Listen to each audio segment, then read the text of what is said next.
ჩვენ ბევრი ფუნქცია გვაქვს. ერთ-ერთი ფუნქცია არის კონსულტაციის გაცემა, რაც გულისხმობს იმას, რომ შეიძლება მომხმარებელს და კომპანიას შორის დავა საერთოდ არ იყოს. უბრალოდ მას სამართლებრივად ჭირდებოდეს კონსულტაცია, მაგალითად იწყებს ახალ მშენებლობას, ჭირდება მიერთება და ჭირდება კონსულტაცია.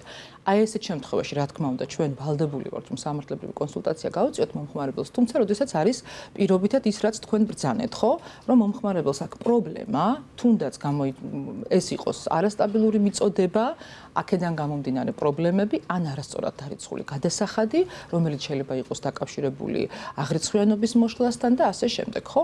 რა თქმა უნდა, გავდივართ შედეგზე. მე პირდაპირ ვთქვი, რომ ბოლო წერტილი არის მომხმარებელი, რომელმაც უნდა დამიდასტუროს, რომ თუ უპირობოთ ახლა როდესაც ჩვენ საუბრობთ მიწოდების შეზღუდვასთან დაკავშირებით და არასტაბილურ მიწოდებასთან დაკავშირებით, აქ უკვე უპირობოდ ვიწყებთ მუშაობას იმაზე, რომ გაუმჯობესდეს მას ეს მდგომარეობა და ვერც ერთ შემთხვევაში მხოლოდ ის, რომ ინფორმაცია მემაწოდოთ მომხმარებელს, რომ ეს არასტაბილური მიწოდება პირობითად გამოწვეული არის ქსელის დაზიანებით და აქ დავასრულოთ, ასე არა.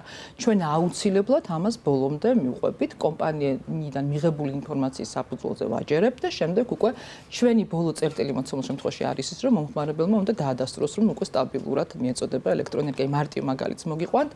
ცოტა ხნის წინ ერთ-ერთი საინტერესო საქმე გქონდა, მაგალითად გორში, გორის მუნიციპალიტეტში ერთ-ერთი მოქალაქე ამბობს, რომ ის იყო არასაყოფად ცხოვრება მომხმარებელი, რომელსაც არასტაბილური მიწოდების გამო თავის ქარხანაში, სადაც გარკვეულ ნედლეულს აწარმოებდა, მიადგა ზიანი.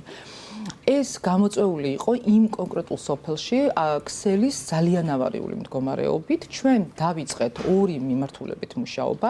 ის რომ პირველ რიგში ქსელის სარეაბილიტაციო სამუშაოები დროულად განეხორციელებინა კომპანიას და მივიღეთ კიდეც დადასტურება იმასთან დაკავშირებით, რომ ძალიან დიდი საკმაოდ დიდი სარეაბილიტაციო სამუშაოები ჩატარდა. გამოიცვალა თავიდან ბოლომდე რამდენიმე ბოძი, 10-მდე ბოძი, იქ თქვა სადგური გამოიცვალა, გაძლიერდა კვება და მომხმარებელმა თქვა, რომ ამოისუნთქა მოცემულ შემთხვევაში და მეორე უკვე იყო ის, რომ ამ კონკრეტული ქმედებების შედეგად მიყენებული ზიანის ანაზღაურების საკითხი, რომელიც შესაძლებელია კი ჩვენი რეგულირების სფეროს ცდება, მაგრამ ჩვენს მიერ მიწოდებული ინფორმაციის საფუძველზე, სადაც კონკრეტული დარღვევები აღმოვაჩინეთ, რამდენი წყვეტა იყო, ორ თვეში იყო დაახლოებით 30-მდე წყვეტა გაკეთებული. აი ძალიან ესეთი, ბევრი გვაქვს ასეთი საქმე, ბოლოთ ახლა მე ერთი მოვიყვანე მაგალითად. ხო, აი უკვე კომპანიამ თქვა, რომ მოქალაქე ამბობდა, რომ 100.000 ევროზე მეტი ზიანი მიაყენა ამ ასეთმა ხშირმა წყვეტებამ, იმიტომ რომ გაუფუჭდა ნედლეული, ხო? კომპანია წამოვიდა იქ მოლაპარაკებას